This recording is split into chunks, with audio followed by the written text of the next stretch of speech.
Exit poll പ്രവചനങ്ങൾ പുറത്തു വന്നു. ഇനി വോട്ടെണ്ണലിന് ദിവസങ്ങളുടെ മാത്രം കാത്തിരിപ്പാണ്. ഒരർത്ഥത്തിൽ പറഞ്ഞാൽ മണിക്കൂറുകളുടെ കാത്തിരിപ്പ് എന്ന് നമുക്ക് പറയാൻ പറ്റും.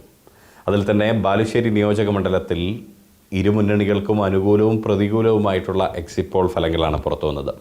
ഈ സാഹചര്യത്തിൽ ബാലുശ്ശേരി നിയോജക മണ്ഡലം UDF സ്ഥാനാർത്ഥി VT സൂരജ് തെരഞ്ഞെടുപ്പ് പ്രതീക്ഷകൾ പങ്കുവച്ച് കേരള വിഷൻ ന്യൂസിനൊപ്പം ചേരുകയാണ്.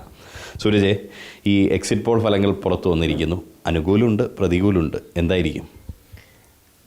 ബാലുശ്ശേരിയിലെ ജനങ്ങൾ ഈ തവണത്തെ തിരഞ്ഞെടുപ്പ് പ്രവർത്തനത്തിൻ്റെ ഓരോ ഘട്ടത്തിലും ഐക്യ ജനാധിപത്യ മുന്നണിയോടൊപ്പം ചേർന്ന് നിൽക്കുകയാണ് എന്ന് അവർ മനസ്സുകൊണ്ട് തീരുമാനിച്ചതാണ്. അത് കഴിഞ്ഞ തദ്ദേശ തിരഞ്ഞെടുപ്പിൽ വളരെ വ്യക്തമായിട്ട് ഒരു തിരഞ്ഞെടുപ്പിൻ്റെ ജനവിധിയോടുകൂടി ജനങ്ങൾക്ക് മുന്നിൽ അവർ വ്യക്തമാക്കി കഴിഞ്ഞു. അത് നിയമസഭാ തിരഞ്ഞെടുപ്പിൽ അതിനേക്കാൾ ശക്തമായി തന്നെ അത് നമുക്ക് വ്യക്തമാവും. അതായത് ബാലുശ്ശേരി ഇത്തവണ LDF പിടിച്ചെടുക്കുമെന്ന് തന്നെയാണ് UDF പിടിച്ചെടുക്കുമെന്ന് തന്നെയാണ് പറയുന്നത്. ഉറപ്പായും ബാലുശ്ശേരിയിൽ ഇത്തവണ UDF ജയിക്കും. അത്രമേൽ ബാലുശ്ശേരിയിലെ UDFൻ്റെ തിരഞ്ഞെടുപ്പ് പ്രവർത്തനങ്ങളും എല്ലാ കാര്യങ്ങളും, എല്ലാ പ്രചരണങ്ങളായാലും ഏത് രീതിയിലുള്ള പ്രവർത്തനങ്ങളായാലും ബാലുശ്ശേരിയിൽ മികച്ചതായിരുന്നു. അതുകൊണ്ട് തന്നെ ബാലുശ്ശേരിയിൽ ഇത്തവണ UDF ജയിക്കും. ഈ CPM പ്രവർത്തകരായിട്ട് സംസാരിക്കുമ്പോഴേ അവരെ സംബന്ധിച്ച് പല മണ്ഡലങ്ങൾക്കും അവർക്ക് ആശങ്കയുണ്ട്. പക്ഷേ ബാലുശ്ശേരി പോലൊരു മണ്ഡലം പറയുമ്പോൾ അവർ വലിയ ആത്മവിശ്വാസമാണ് പ്രകടിപ്പിക്കുന്നത്. മെയ് 4 വരെയല്ലേ, അതിനപ്പുറം പ്രശ്നമില്ല. അതിനപ്പുറം പ്രശ്നമല്ല. കഴിഞ്ഞ ദിവസം ഒരു വീഡിയോ കണ്ടു. എരമംഗലത്തെ ഒരു ക്വാറിയുടെ ഒരു പ്രശ്നവുമായി ബന്ധപ്പെട്ട് പോലീസിനോട് തർക്കിക്കുന്നു. സ്വാഭാവികമായിട്ടും അത് ആ ഒരു തർക്കിച്ച ഒരു രീതി എങ്ങനെയാണ്? അത് വലിയ വൈറലായി ആ വീഡിയോ. തർക്കിച്ച രീതിയല്ല, ഞാൻ ആ വിഷയത്തെയാണ് അഡ്രസ്സ് ചെയ്ത് സംസാരിച്ചത്. ഞാൻ പേരാമ്പ്രയിൽ നിന്ന് ബാലുശ്ശേരിയിലേക്ക് വരുന്ന വഴിയാണ്. എരമംഗലം കോറിയുമായി ബന്ധപ്പെട്ട് അവിടെ കുറേ ദിവസങ്ങളായി വിഷയങ്ങളുണ്ട്. വീടുകൾ വിണ്ട് കീറുന്നുണ്ട്, അവിടെ നിന്നുള്ള പൊടി വന്നിട്ട് മാറാരോഗങ്ങളുണ്ട്.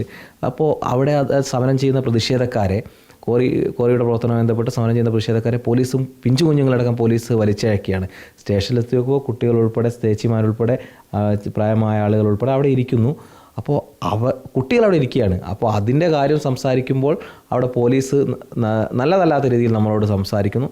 അതിന് കൊടുത്തൊരു മറുപടിയാണ് അത്. കാരണം അത് പിന്നെ അതൊരു വിഷയത്തെ ആസ്പദമാക്കിയാണ് നമ്മളത് ചെയ്തിട്ടുള്ളത്. അല്ലാതെ ഒരു ഇതായിട്ടല്ല അല്ലേ? അല്ല, നമുക്ക് ആ വിഷയത്തിൽ ഒരു പിഞ്ചു കുട്ടികളൊക്കെ പോലീസ് വലിച്ചയച്ച് കൊണ്ടുപോകുമ്പോൾ അവരെ ആ കുട്ടികൾ സ്റ്റേഷനിലിരിക്കുന്ന സമയത്ത് നമുക്ക് സ്വാഭാവികമായിട്ടും ചില പോലീസ് ഉദ്യോഗസ്ഥർ നല്ലതല്ലാത്ത രീതിയിൽ പെരുമാറുന്ന സമയത്ത് നമ്മളെ സംബന്ധിച്ചിടത്തോളം നമ്മളത് പ്രതികരിച്ചേ മതിയാവൂ. നമ്മൾ പ്രതികരിച്ചേ മതിയാവൂ. മറ്റൊന്ന്, സ്വാഭാവികമായിട്ടും ഈ തെരഞ്ഞെടുപ്പ് കഴിഞ്ഞതിന് ശേഷം, സാധാരണ തെരഞ്ഞെടുപ്പ് വരെയാണ് പലപ്പോഴും സ്ഥാനാർത്ഥികൾ മണ്ഡലത്തിൽ സജീവമാകാറുള്ളത്. സൂരജിനെ എല്ലായിടത്തും കാണുന്നുണ്ട് ബാലുശ്ശേരിയിൽ.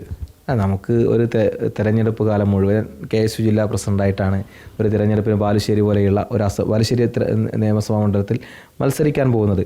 ആ സ്ഥാനാർത്ഥിയായി പ്രഖ്യാപിച്ച സമയം മുതൽ തിരഞ്ഞെടുപ്പ് തീയതി വരെ, അല്ലെങ്കിൽ വോട്ടിംഗ് നടക്കുന്നതിൻ്റെ ഏറ്റവും അവസാന നിമിഷം വരെ ആ തിരഞ്ഞെടുപ്പ് പ്രവർത്തനവുമായി സജീവമായി നിന്ന ഒരുപാട് മനുഷ്യരുണ്ട്. നമുക്ക് വേണ്ടി നിന്ന്, നമ്മളെ കാണാൻ നിന്ന്, നമുക്ക് വേണ്ടി പ്രവർത്തിച്ച, നമുക്ക് വേണ്ടി ഒരു സെക്കൻഡെങ്കിലും നീക്കി വെച്ച ഒരുപാട് ആളുകൾ ബാലുശ്ശേരിയിലുണ്ട്. ഒരുപാട് മനുഷ്യരുണ്ട്, നമ്മൾ കണ്ടില്ലെങ്കിലും. അവരൊക്കെ ഏതെങ്കിലുമൊക്കെ ഒരു കാര്യം പറയുമ്പോൾ അവരുടെ സാന്നിധ്യം അവർ പ്രതീക്ഷിക്കുമ്പോൾ അവിടെ നമ്മൾ ഉണ്ടാവണമെന്നുള്ളൊരു തീരുമാനമാണ്. അത് ഉണ്ടാവണമല്ലോ, സ്വാഭാവികമല്ലേ. നമ്മൾ അവരോട് നീതി പുലർത്തണ്ടേ. അവർക്ക് വേണ്ടിയാണോ ഇനിയുള്ള ജീവിതം? ഉറപ്പായിട്ടും ബാലുശ്ശേരിക്ക് വേണ്ടിയാണ് ഇനിയുള്ള കാലം. ഉറപ്പായിട്ടുണ്ട്. അതെന്തായാലും കാരണം ഒരു ജീവിതത്തിൽ ഏറ്റവും ചെറിയൊരു പ്രായത്തിൽ വലിയൊരു അവസരം തന്ന നാട്, ചേർത്ത് പിടിച്ച നാട്, ഒരുപാട് പുതിയ അനുഭവങ്ങൾ നടന്ന നാട്, ജീവിതത്തിൻ്റെ പുതിയ വഴികൾ എന്ന് പറഞ്ഞാൽ ജീവിതാനുഭവങ്ങളുടെ പുതിയ വഴികൾ, ജീവിതത്തിൻ്റെ കുറേ യാഥാർത്ഥ്യങ്ങൾ കാട്ടിത്തന്ന ഒരു നാട്, നമ്മളെ പഠിപ്പിച്ച ഒരു നാട്, ആ നാടിനോടൊപ്പം, നമ്മളെ സ്നേഹിച്ച ഒരു നാടിനോടൊപ്പം അത് ജീവിതകാലം മുഴുവൻ ചേർന്ന് നിൽക്കും. ഇത് തന്നെയാണ് രാഷ്ട്രീയക്കാർക്ക് നല്ല മാതൃകയാണ്. എന്തായാലും സൂരജിൻ്റെ ഈ ഒരു മാതൃക നല്ലതാണ്. കാരണം തെരഞ്ഞെടുപ്പ് കഴിഞ്ഞാൽ സ്ഥാനാർത്ഥികൾ പൊതുവെ മണ്ഡലങ്ങളിൽ അങ്ങനെ സജീവമായിട്ടൊന്നും കാണാറില്ല. വല്ലപ്പോഴും ഒക്കെ എന്തെങ്കിലും വിശേഷങ്ങൾക്ക് വരും. പക്ഷേ സൂരജ് ഇപ്പോഴും ബാലുശ്ശേരിയിൽ സജീവമാണ്. ഫലം എന്തായാലും ബാലുശ്ശേരിക്കാർക്കൊപ്പം തന്നെ ജീവിതകാലം മുഴുവൻ താനുണ്ടാകുമെന്ന് കൂടി പ്രഖ്യാപിക്കുകയാണ് VT സൂരജ്.